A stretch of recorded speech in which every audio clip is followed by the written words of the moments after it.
Hi friends, welcome back to our channel Kandrigula Srinu. Hi friends, ముందుగా మీ అందరికీ శ్రీరామనవమి శుభాకాంక్షలు అండి.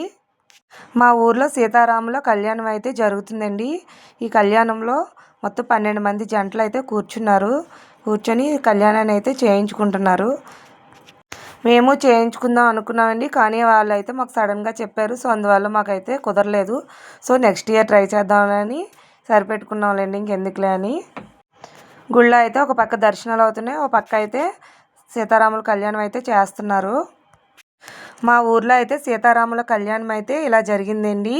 సో తర్వాత అయితే భద్రాచలంలో కళ్యాణం ఎలా జరుగుతుందో సో మీరే చూసేయండి. అమ్మవారిని అయితే రెడీగా చేసి పెట్టారు, చాలా ముద్దుగా ఉన్నారు సీతమ్మ వారికి మాంగళ్య ధారణ అయితే జరుగుతుంది. భద్రాచలంలో అయితే చాలా జనం అయితే ఈ కళ్యాణాన్ని అయితే చూస్తున్నారు. దేవుడిని ఊరేగిస్తున్నారు కూడా. సీతమ్మ వారు కూడా చాలా ముద్దుగా ఉన్నారు. తలంబ్రాల బియ్యం అవి కూడా రెడీగా అయితే పెట్టేశారు. జనాలు చూడండి ఎంతమంది ఉన్నారో, చాలా ఎక్కువ జనం అయితే వచ్చేసారు. సీతారాముల కళ్యాణం అయితే రంగరంగ వైభవంగా అయితే జరుగుతుందండి.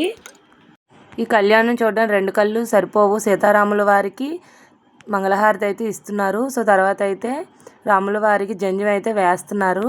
సో ఇక్కడైతే తలంబ్రాల బియ్యం అయితే చేతితోనే ఒలిచి దాంట్లోనైతే ముత్యాలను అయితే కలిపి తలంబ్రాల బియ్యం అయితే తయారు చేస్తారు.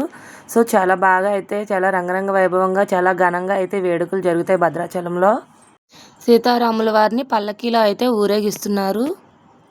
ఈ పల్లకీని భుజం మీద పెట్టుకొని అయితే మోస్తారండి. జై శ్రీరామ్, జై శ్రీరామ్, జై శ్రీరామ్ అంటూ చాలా బాగా అయితే చేస్తారండి భద్రాచలంలో ఈ వేడుకలు.